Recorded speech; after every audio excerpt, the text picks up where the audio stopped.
Some people say true love is about the happy moments. I learned it's about staying when every fiber of your being tells you to run. My name is Margaret Wilson. I'm 78 years old now, living in this little house in Burlington, Vermont. The same house where I discovered the truth about my marriage 53 years ago. The same house where I made the hardest decision of my life. You see this ring? It's worn thin now, just like my hands. But I never took it off. Not even on that terrible winter day in 1972 when my world shattered into a million pieces. I still remember that day like it was yesterday. The air had that bone-deep chill that Vermont winters are famous for. Snow had been falling steadily since dawn, covering everything in a pristine white blanket. The children, I had 3 back then, Jimmy was 10, Rosie was 8, and little Thomas was just 5. They were over at my sister-in-law Martha's house building snowmen and drinking hot cocoa. I'd spent the morning at the winter farmers market in town where I sold my knitted scarves and mittens. Back then, every penny counted. Robert, my husband, worked at the lumber mill, but with 3 growing children and the mortgage on our little 2-bedroom house, we needed every bit of extra income we could scrape together. I'd love to know where you're watching this from. The world has gotten so much smaller since I was young. Please leave a comment telling me where you're from. It warms this old heart to know my story is reaching folks far beyond my little corner of Vermont. That day, I remember feeling so proud walking home from the market. I'd sold every last pair of mittens and had a nice wad of cash tucked into my coat pocket. I was thinking about how I could surprise Robert with a new thermos for his lunch pail. His old one had started leaking, and the poor man was having cold coffee with his lunch. Our house wasn't anything special by today's standards. A small white clapboard with blue shutters, set back from the road with 2 big maple trees in the front yard. But it was ours, and we'd worked hard for it. As I trudged through the snow up our walkway, I noticed Robert's truck in the driveway. That was odd. He wasn't supposed to be home from the mill until evening. I thought maybe he wasn't feeling well. There was a nasty bout of flu going around that winter, and I worried he might have caught it. So I hurried inside, stomping the snow off my boots on the porch. The house was quiet when I entered. Too quiet. Usually, if Robert was home, the radio would be playing. He loved his baseball games and news programs. "Robert?" I called out, unwinding my scarf from around my neck. "Are you home, dear?" No answer came, but I heard a creak from upstairs, our bedroom. Even now, after all these decades, this part is difficult to talk about. Your heart knows things before your mind can accept them. Mine knew something was wrong the moment I stepped into that house. There was a perfume in the air that wasn't mine, something floral and heavy. And there were 2 teacups on the kitchen table, one with lipstick on the rim. Bright red lipstick. I never wore red. As I climbed those stairs, each step felt like I was walking to my own execution. My hand trembled as I reached for our bedroom doorknob. For a moment, I stood there, frozen. Part of me wanted to turn around, walk back downstairs, and pretend I'd never come home early. But another part, the part that had to know, pushed me forward. I opened the door. There are moments in life that divide everything into before and after. This was mine. There, in our bed, the same bed where our youngest son was conceived, the same bed where we'd spent thousands of nights side by side, was Robert. And with him was Sarah Miller, my best friend since high school. They didn't hear me at first. I made no sound as I stood there, watching them scramble for clothes, watching their faces change from passion to shock to shame. It was like watching a film at the movie theater, something happening to someone else. "Margaret," Robert finally gasped, pulling the sheet up.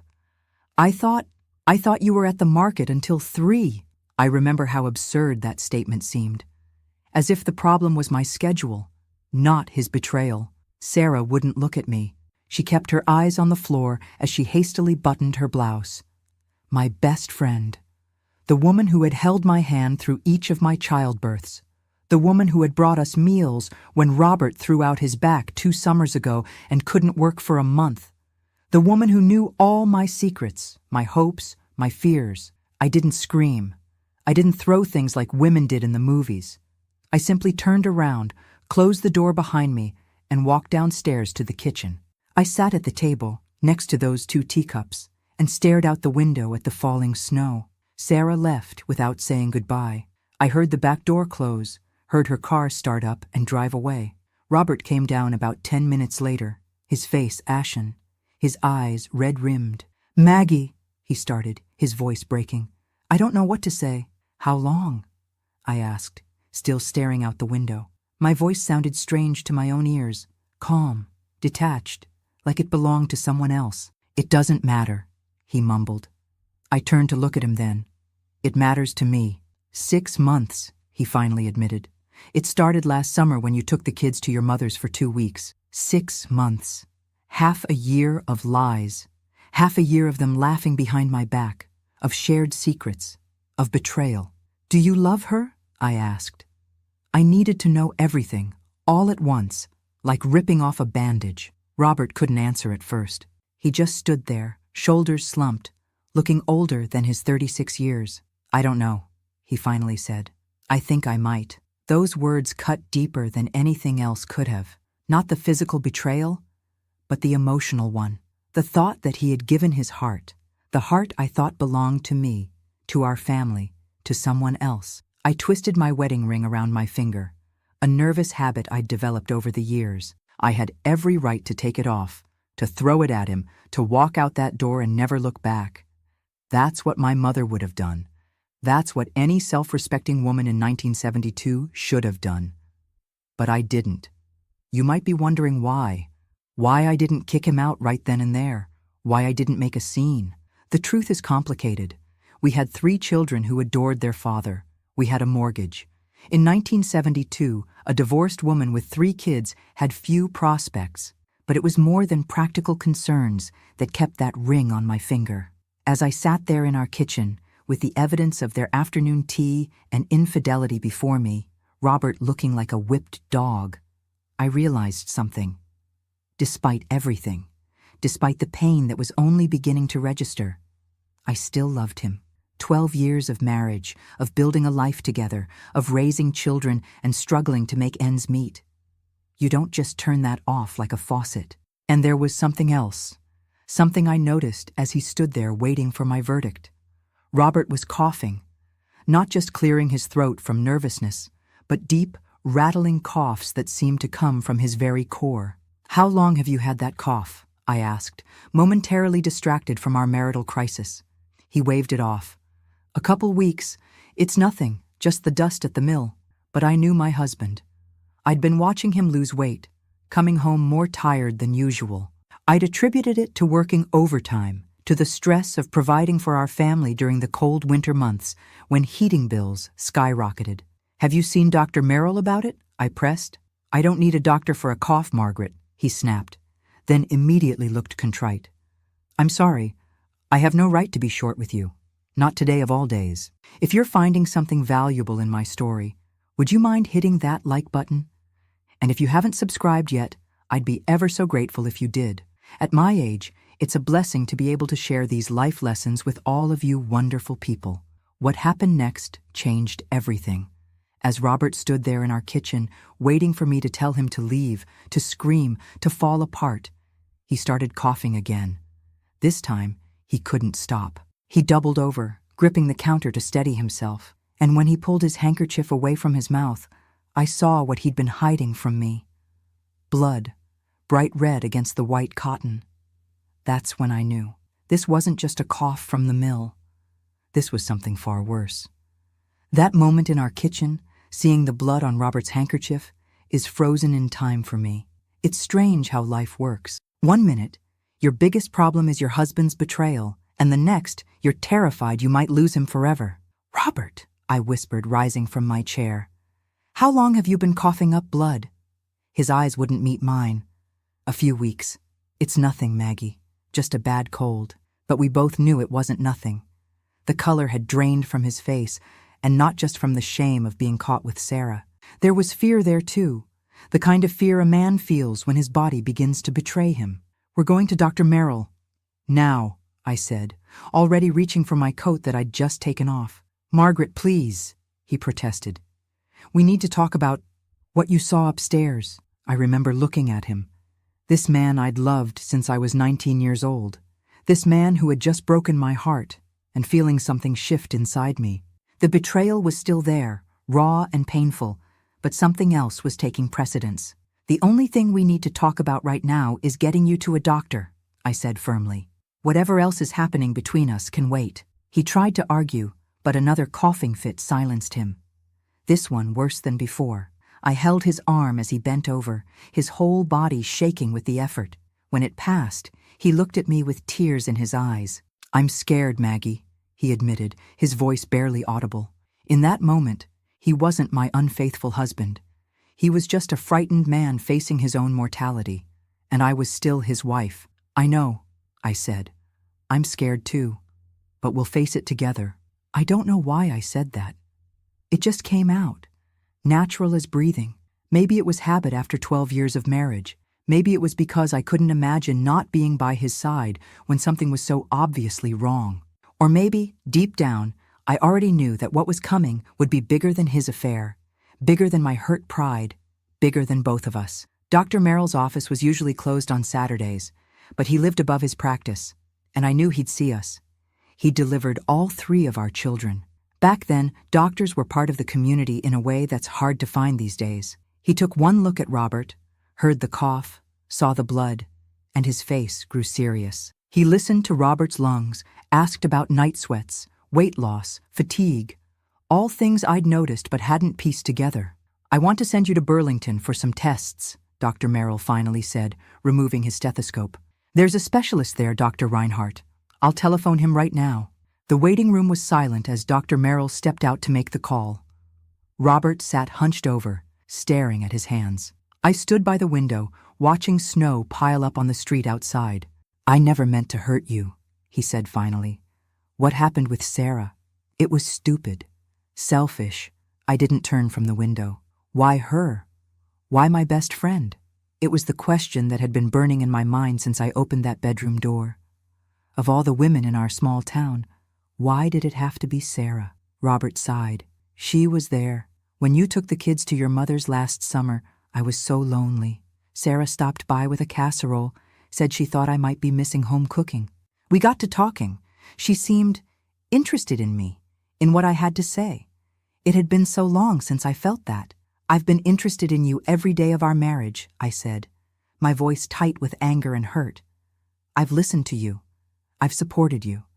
I've loved you." "I know," he whispered. "That's what makes it worse. I had everything right in front of me, and I still looked elsewhere. I don't expect you to forgive me, Maggie. I don't deserve it." Before I could respond, Dr. Merrill returned. "Dr. Reinhardt will see you Monday morning. He's cleared his schedule. I've told him it's urgent." The weekend passed in a strange limbo. Robert slept in the spare room. The children came home, oblivious to the seismic shift that had occurred in their parents' marriage. I made dinner, helped with homework, tucked them into bed, all the normal routines of our life, while feeling like I was moving through a thick fog. Sunday night, after the children were asleep, Robert came to find me in the kitchen. I was baking bread, something I always did when I needed to think. The rhythmic kneading helped clear my head. "Margaret," he said, standing in the doorway, "I need to tell you something before tomorrow." I continued kneading the dough, not looking up. "What is it?" If it's bad news, I want you to know that I'll understand if you want me to leave. After what I've done, you don't owe me anything." I finally looked up at him. In the soft kitchen light, I could see how much weight he'd lost. His shirt collar hung loose around his neck, and his cheeks were hollow. "Robert Wilson," I said, flour dusting my hands as I placed them on my hips. "I don't know what's going to happen tomorrow. I don't know what the doctor will say, and I sure as hell don't know what's going to happen with our marriage. But I do know one thing. I am not making any decisions about our future until we know what we're facing. Do you understand me?" He nodded, a small smile touching his lips. "Yes, ma'am." It was the first normal moment we'd had since I opened that bedroom door. Monday morning dawned clear and bitter cold. We drove to Burlington in silence, both lost in our own thoughts. The specialist's office was in a big brick building near the hospital. Dr. Reinhardt was a tall, thin man with kind eyes behind thick glasses. The examination was thorough. Blood tests, x-rays, more listening to Robert's lungs. Hours of waiting in sterile rooms, flipping through old magazines, avoiding each other's eyes. Finally, Dr. Reinhardt called us both into his office. I'll never forget his exact words. "Mr. Wilson, I'm afraid the X-rays show a significant mass in your right lung. Given your symptoms and the appearance on the X-ray, I believe we're looking at advanced lung cancer." The room seemed to tilt around me. Cancer. In 1972, that word was practically a death sentence. Especially lung cancer, especially advanced. "What are my chances?" Robert asked, his voice surprisingly steady. Dr. Reinhardt removed his glasses, polishing them with his handkerchief, a gesture I recognized as buying time to frame a difficult truth. Without treatment, perhaps 3 to 6 months. With aggressive treatment, surgery, radiation, we might extend that to a year, possibly 2. I won't lie to you, Mr. Wilson, the prognosis is not good. A year, maybe 2. The man sitting next to me, the father of my children, my husband of 12 years, the man who had just betrayed me in the most painful way possible, had 12 to 24 months to live, at best. I reached for Robert's hand. I didn't think about it. I didn't plan it. My hand just found his, our fingers intertwining as they had thousands of times before. "What do we do next?" I asked Dr. Reinhardt, feeling Robert's grip tighten on mine. The drive home was different than the drive there. Robert stared out the window, watching the Vermont landscape slide by. I kept my eyes on the road, my mind racing with practicalities. How would we pay for treatment? What would we tell the children? How would Robert continue working at the mill? "You should call Sarah," I said finally, breaking the long silence. Robert's head snapped toward me. "What?" "You should call Sarah," I repeated. "Tell her about the diagnosis. End things properly. Margaret, I'm not saying this for her benefit," I interrupted. "I'm saying it for yours, and for mine. If we're going to fight this together, and we are going to fight it, Robert, then I need to know that chapter is closed. Completely closed." He nodded slowly. "It already is. The moment I saw the blood on that handkerchief, I realized what a fool I'd been. Risking everything we have, everything we've built, for something so meaningless." I kept my eyes on the road, but I felt tears threatening. "Was it meaningless, Robert? You said you might love her." He was quiet for so long I thought he might not answer. Then, softly, "I was confused, Maggie, flattered by her attention. But it wasn't love. What I feel for you, that's love. Standing by me today, holding my hand when the doctor delivered that news, after everything I've done to hurt you, that's love." I pulled the car over to the side of the road, unable to see through my tears. All the emotions I'd been holding back since Saturday came flooding out.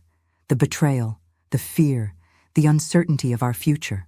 Robert reached for me, hesitantly at first, then pulled me into his arms across the front seat of our old Chevy.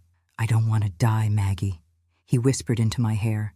"I don't want to leave you and the kids. I'm so sorry. For everything." I held him as he sobbed, his body shaking against mine. Outside our car, the winter sun was setting, casting long shadows across the snow-covered fields. The world was beautiful and terrible all at once. Just like life. Just like love. "We'll get through this," I promised him, not knowing if it was a promise I could keep. One day at a time. When we finally pulled back onto the road, I felt the weight of my wedding ring on my finger, the same ring I'd considered removing just 2 days before. Now, it seemed like an anchor in a storm-tossed sea, a reminder of the vows we'd made, in sickness and in health, for better or for worse. We had plenty of worse ahead of us, but as we drove home to tell our children about their father's illness, I knew with absolute certainty that I wouldn't be taking that ring off anytime soon. If you're still with me in this story, bless your heart. It means so much that you're listening.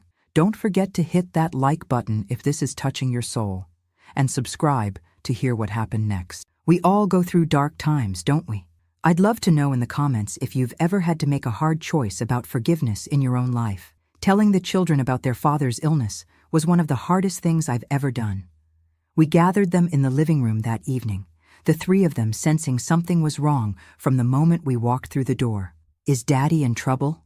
little Thomas asked, his blue eyes wide with worry. I remember exchanging a glance with Robert, wondering how to explain cancer to a 5-year-old. How do you tell children their father might not see them graduate high school, or attend their weddings, or hold his grandchildren? "I'm sick, buddy," Robert said finally, pulling Thomas onto his lap. "The kind of sick that doesn't get better quick like a cold. The doctors are going to help me, but I'll need to go to the hospital sometimes." "Are you going to die?" Rosie asked bluntly. At 8, she was already so perceptive. I watched Robert swallow hard before answering. "I'm going to fight very hard not to," he said. "But yes, this is the kind of sickness that can make people die if the medicine doesn't work." Jimmy, our eldest at 10, hadn't said a word. He just stared at his father, his face pale, his hands clenched into fists on his knees. "It's not fair," he finally whispered. "It's not fair!" He bolted from the room, his footsteps pounding up the stairs, his bedroom door slamming shut behind him. Robert made to follow him, but I placed a hand on his arm. "Let me," I said. I found Jimmy face down on his bed, shoulders shaking with silent sobs. I sat beside him, placing my hand on his back, feeling his sharp shoulder blades through his flannel shirt. "You're right," I told him. "It's not fair. Not one bit." He rolled over, his face streaked with tears. "Why Dad? Why not somebody else's dad?" "I don't know, honey," I answered honestly. "Sometimes bad things happen to good people, and there's no reason for it that we can understand." "I hate it," Jimmy said fiercely. "I hate cancer." "Me too," I agreed. "But you know what? Your dad is strong, and he has something very important to fight for. You 3 kids, and me. That gives him a better chance than most." I didn't know if that was true, but I needed it to be. We all did. The next few months were a blur of hospital visits, treatments, and trying to maintain some semblance of normalcy for the children. Robert underwent surgery to remove part of his right lung, followed by radiation treatments that left him weak, nauseated, and unable to work. The mill held his job, but without his paycheck, money became tight. I took on extra knitting projects, selling my items in shops as far away as Montpellier. I also began working evenings at Hartley's Diner, waiting tables after the children were in bed. Robert's mother would come stay with them, sitting in our living room, knitting and listening to the radio while the children slept upstairs. One night in April, about 3 months after Robert's diagnosis, I came home from the diner to find my mother-in-law asleep in the armchair, the radio still playing softly. I gently woke her and sent her home, then went upstairs to check on Robert. He was awake, sitting up in bed with a notebook in his lap, the bedside lamp casting a soft glow around the room. We'd moved back into the same bedroom about a month after his diagnosis. Neither of us had mentioned Sarah again after his call to her the day of the diagnosis. Some wounds heal without being talked to death, I've found. "What are you doing up so late?" I asked, sitting on the edge of the bed. He showed me the notebook. It was filled with letters, one addressed to each of the children at different ages, 16, 18, 21, wedding day, and one addressed to me. "Just in case," he said simply. I felt my throat tighten. "You're not going anywhere, Robert Wilson." "Not if I can help it," he agreed. "But if the worst happens, I want them to know what I would have said if I'd been there." I looked at the pages, at his familiar handwriting covering the lined paper. My big, strong lumberjack of a husband, preparing for a future he might not see. "Read mine?" he asked, holding out a sealed envelope. I shook my head. "Not yet. Not until—" I couldn't finish the sentence. He nodded, understanding what I couldn't say. "Not until you're gone. How was work?" he asked, changing the subject. I kicked off my shoes with a groan. "Busy. Some convention in town has Hartley's packed to the rafters. Good for tips, though." I pulled a wad of bills from my uniform pocket and counted them. $37 tonight. "You shouldn't have to do this, Maggie," Robert said, his face drawn with guilt. "Working all day and half the night. You're exhausted." I leaned over and kissed his forehead. "So are you, and you're fighting cancer. I think I can handle slinging a few plates of meatloaf." But the truth was, I was exhausted. Bone-deep, soul-weary, exhausted. Between caring for Robert, working 2 jobs, and trying to be both mother and father to the children while their dad was sick, I was running on empty. The following Sunday after church, something unexpected happened. We'd started attending services again after Robert's diagnosis, finding comfort in the community and the rituals, if not always in the theology. Pastor Simmons had just finished his sermon when he asked the congregation to remain seated for a moment. "As many of you know, our brother Robert Wilson has been battling cancer these past few months," he said. The Wilson family has been an example to us all of grace under pressure, of faith in difficult times, but they need our help. I felt Robert stiffen beside me. He'd always been proud, never one to accept charity. We've organized a work rotation, Pastor Simmons continued. The men of the church will take turns helping with repairs around the Wilson home and yard. The women have arranged a meal schedule so that Margaret doesn't have to cook after her long hours of work. I felt tears spring to my eyes as he went on, describing how the Sunday school classes had collected money to help with medical bills, how the youth group had volunteered to babysit our children whenever needed. This is what community means, Pastor Simmons concluded. Bearing one another's burdens.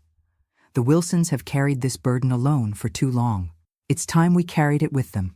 After the service, people surrounded us, offering hugs, handshakes, words of encouragement. Mrs. Peterson pressed a casserole into my hands. Mr. Jackson told Robert he'd be by Tuesday to fix the leaky roof we hadn't had time or money to address. As we drove home, Robert was quiet, staring out the window. "Are you okay?" I asked, reaching for his hand across the seat. "I never thought," he began, his voice thick with emotion. "I never thought people would rally around us like this. After what I did." I squeezed his hand. "They don't know about Sarah, Robert." "But you do," he said, turning to look at me. "And you're still here, still fighting alongside me. I don't deserve you, Maggie." "Maybe not," I said with a small smile. "But you're stuck with me anyway." The community support made a world of difference in the months that followed. The practical help was invaluable, but even more precious was the knowledge that we weren't alone. The emotional burden lightened, shared among many shoulders, rather than just mine. By summer, Robert had finished his radiation treatments. The doctors were cautiously optimistic. The tumor had shrunk significantly. He was still weak, still too thin, but there was color in his cheeks again, and he could play with the children for short periods without becoming winded. July brought a heat wave that had everyone in Vermont seeking shade and cool water. We took the children to Lake Champlain one Sunday after church, spreading our picnic blanket under a huge maple tree near the shore. I watched as Robert waded into the shallow water with Thomas, holding our youngest son's hands as he jumped over small waves. Rosie was building an elaborate sandcastle nearby, her tongue caught between her teeth in concentration. Jimmy, always the adventurous one, was swimming further out, occasionally calling for his father to watch his dives. A year ago, this scene would have been ordinary, just another family outing on a hot summer day. Now, it felt like a miracle. Each moment precious, each laugh a gift. As I unpacked our picnic lunch, I noticed Sarah walking along the beach with her husband, Frank. They lived in the next town over, but I hadn't seen her since that winter day when she fled our house. She spotted us, froze for a moment, then changed direction, leading Frank away from our area of the beach. Robert, coming up from the water with Thomas, followed my gaze and saw her too. A shadow crossed his face. "She hasn't been back to town much," I said, as he sat beside me on the blanket. "Her mother says she's been staying with her sister in New Hampshire most weekends." Robert nodded, watching as Sarah disappeared around a bend in the shoreline. "Are you okay? Seeing her, I mean." I considered the question seriously. Was I okay? Did seeing her still feel like a knife twisting in my gut? "I'm getting there," I answered honestly. "Some days I'm angry, some days I'm sad, but most days I'm just grateful." "Grateful?" he asked, surprised. "Grateful that we're here, together, that you're feeling better, that the children are happy." I looked at him steadily. What happened with Sarah nearly broke us. But then cancer came along and gave us perspective, as awful as that sounds. He reached for my hand, his fingers intertwining with mine. "I promise you, Maggie, if I get through this, when I get through this, I'll spend every day making it up to you." "You already are," I told him, and I meant it. That night, after the children were asleep, Robert and I sat on the porch swing, watching fireflies blink in the gathering darkness. The air was still warm, heavy with the scent of summer flowers and freshly cut grass. "Do you remember that night at the harvest dance?" Robert asked suddenly. "When we were 17? I smiled at the memory. "When you finally worked up the courage to ask me to dance after staring at me all night?" He laughed. "I was terrified you'd say no." "I almost did," I admitted. Nancy Baker told me you'd kissed Mary Simmons behind the gym the week before." "I never," Robert protested. "Mary wished I had. But my heart was set on you from the first day of 10th grade. I rested my head on his shoulder, remembering how young we'd been, how full of dreams and plans. We've had a good life, haven't we? Despite everything? The best," he agreed softly. "And it's not over yet, Maggie. Not by a long shot." I wanted so badly to believe him. The doctors were cautiously optimistic, yes, but they'd also been clear that Robert's type of cancer had a high recurrence rate. Even if he was in remission now, the sword of Damocles still hung over our heads. But that night, swinging gently on our porch, fireflies dancing in the summer darkness, I chose hope. I chose to believe in more summers, more dances, more years together. I chose to believe that sometimes, just sometimes, love really could conquer all. Oh my, I've been talking for quite a while now, haven't I? If you're still with me, I appreciate your patience. Don't forget to hit that like button if my story has touched your heart, and subscribe to hear how everything turned out. I'd love to know in the comments if you've ever experienced the kindness of community during your darkest times. Sometimes it's those moments that restore our faith in humanity, isn't it? August brought Robert's 6-month checkup. I remember the tension in the car as we drove to Burlington, both of us quiet, lost in our own thoughts. The what-ifs hung between us like storm clouds. What if the cancer had returned? What if the brief reprieve we'd been experiencing was just that? Brief. "Whatever happens," Robert said as we pulled into the hospital parking lot, "these past few months have been a gift. You and the kids, you've been my reason to fight." I reached across the seat and squeezed his hand. "And we're not done fighting yet, Dr. Reinhardt's office hadn't changed. Same beige walls, same uncomfortable chairs, same old magazines. But this time the news was different. "The X-rays look good, Mr. Wilson," Dr. Reinhardt said, a rare smile crossing his face as he clipped the films to the light board. "I don't see any evidence of the tumor. Your blood work is also encouraging." I felt lightheaded with relief, my hand finding Robert's arm to steady myself. "So I'm cured?" Robert asked, his voice cautious, afraid to hope too much. Dr. Reinhardt's smile dimmed slightly. "I wouldn't use that word yet. With lung cancer, we generally want to see 5 years without recurrence before we talk about a cure. But this is very positive news. I'd like to see you back in 3 months for another set of X-rays, sooner if you experience any symptoms like coughing, chest pain, or shortness of breath. 3 months. A reprieve. A chance to breathe." As we left the hospital, the late summer sunshine felt brighter somehow, the world more vibrant. We stopped at a diner for lunch, a small celebration, splurging on hamburgers and chocolate milkshakes. "I want to go back to work," Robert said, stirring his milkshake with the long silver spoon. "Dr. Reinhardt says I can start with light duties. Mr. Peterson at the mill said they could use me in the office until I'm strong enough for regular shifts." I studied his face, still thinner than before, but with healthy color in his cheeks, life in his eyes. "Are you sure you're ready?" He nodded firmly. "I need to provide for my family again, Maggie. You've carried us for too long." "We've carried each other," I corrected him. The look he gave me then was so full of love and gratitude, it nearly took my breath away. "Yes," he agreed softly. "We have." September found our lives settling into a new routine. Robert working part-time at the mill office, me continuing at the diner 3 nights a week, not because we needed the money as desperately now, but because I'd grown to enjoy the work and the independence it gave me. The children back in school, growing and thriving, despite the shadow that had hung over our family. One evening in late September, I came home from the diner to find the house unusually quiet. No radio playing, no children's voices. Just silence. "Robert!" I called, a flicker of panic rising in my chest. "Kids? Out back, Maggie!" came Robert's voice from the backyard. I went through the kitchen and opened the back door to find our yard transformed. White Christmas lights had been strung between the trees, glowing softly in the deepening twilight. A small table sat in the center of the yard, set for 2 with our good china, the wedding set we saved for special occasions. Robert stood beside it, dressed in his Sunday suit, hair neatly combed. In his hands was a small box wrapped in silver paper.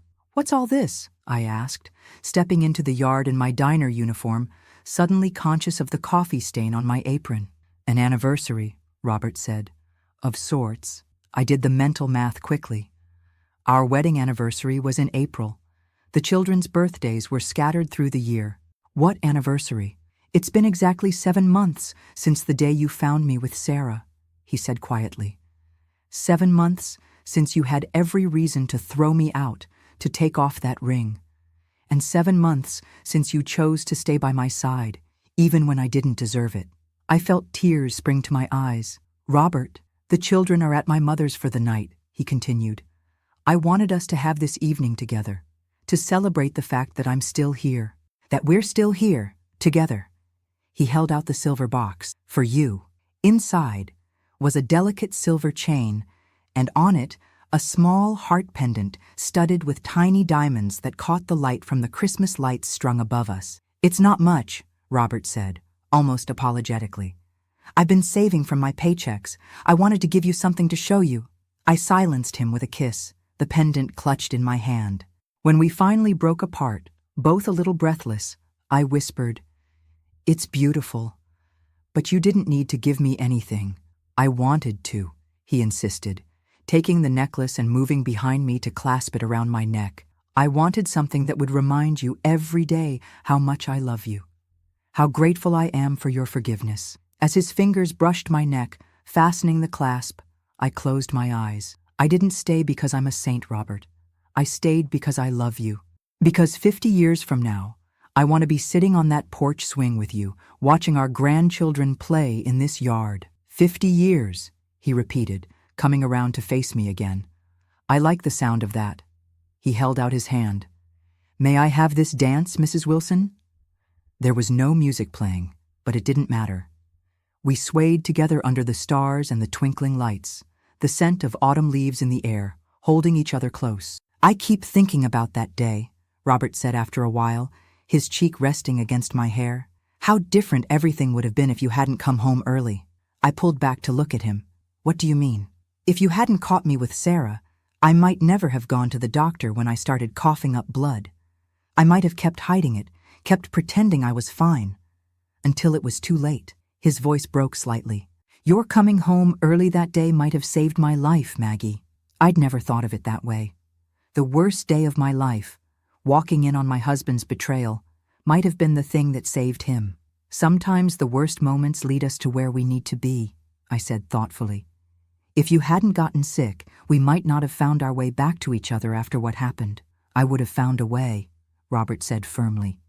Cancer or no cancer, I would have fought for you, for us. It just might have taken longer for you to trust me again. I do trust you, I realized as I said it. I really do. And it was true. The pain of his betrayal was still there, a scar rather than an open wound now. But the trust had returned. Not the blind, unquestioning trust of our early marriage, but something deeper, tempered by fire, stronger for having been broken and mended. We danced until the night grew cool, then moved inside to the warmth of our home, the home we'd built together through good times and bad. That night, for the first time since his diagnosis, we made love without the shadow of death hanging over us, without the fear that each touch might be our last. Afterward, lying in the moonlight that spilled through our bedroom window, I asked the question that had been in the back of my mind for months. If you could go back, would you change it? Not the affair, I clarified quickly. The cancer. Would you change getting sick if you could? Robert was quiet for so long I thought he might have fallen asleep. Finally, he turned to face me, his expression thoughtful. It sounds crazy, but no, I don't think I would, he said slowly. Before I got sick, I was taking everything for granted. You, the kids, my health, my life. I was sleepwalking, Maggie. The affair with Sarah was a symptom of that. I was looking for something to make me feel alive because I didn't realize how precious what I already had was. He traced my cheek with his finger. Cancer woke me up, made me see what really matters, made me appreciate every sunrise, every moment with the kids, every smile from you. If that's what it took to shake me out of my complacency, then I can't regret it. I understood what he meant, though it seemed impossible that anything good could come from such darkness. Yet here we were, our marriage stronger, our love deeper, our appreciation for life more acute because of what we'd been through. The months passed. Robert's checkups continued to bring good news. He regained his strength, eventually returning to full duties at the mill. I kept my job at the diner, discovering a talent for management that led to a promotion to assistant manager by the spring of 1973. The children thrived. Jimmy joined the baseball team, Rosie discovered a passion for painting, and little Thomas started kindergarten, proudly carrying his lunchbox with cowboys on it. Life went on, as it does, with its ups and downs, its ordinary miracles and everyday challenges. We never forgot how close we'd come to losing it all, both through Robert's infidelity and his illness. That knowledge made us more conscious of nurturing our marriage, of not taking each other for granted. We instituted weekly date nights, even if it was just sharing a pot of coffee at the kitchen table after the children were in bed. We learned to talk about difficult things before they festered. We forgave each other's small failings and celebrated each other's victories, no matter how modest. And through it all, I never took off my wedding ring, the simple gold band that had nearly come off on that winter day in 1972. It stayed on my finger through the dark days of Robert's treatment, through the slow rebuilding of trust, through the years of remission that followed. It's still there today, worn thin from nearly 5 decades of wearing. Just like the love it represents has been worn smooth by time, strengthened by challenges overcome together. Robert and I celebrated our 50th wedding anniversary 8 years ago, surrounded by our children, grandchildren, and even 2 great-grandchildren. The cancer never returned. The doctors called it a miracle. We called it a gift. Sarah moved away from Vermont in 1974. I heard she divorced Frank and remarried a few years later. I hope she found happiness. Over time, I came to forgive her completely, understanding that we all make mistakes, all seek connection and love, sometimes in the wrong places. Looking back now, at 78, I can see how that terrible winter day when I found my husband with another woman set in motion a series of events that ultimately saved not just his life, but our marriage. How the worst betrayal led to the deepest healing. How forgiveness became not just a gift I gave Robert, but a gift I gave myself. They say wedding rings are symbols of eternal love. Mine has been more than that. It's been a reminder of choice. The choice I made to stay when it would have been easier to leave. The choice to forgive when it would have been easier to hold on to anger. The choice to love, every day, through the best and worst of times. That's why I never took off this ring, and why, after all these years, I never will. Thank you so much for listening to my story. If it touched your heart in some way, please hit that like button and subscribe to hear more stories of life, love, and the lessons I've learned along this long journey of mine. I'd be so grateful if you could leave a comment sharing what resonated with you. After all, sharing our stories is how we connect with one another across time and distance. God bless you, and remember, sometimes what feels like your darkest day might just be the beginning of your greatest blessing.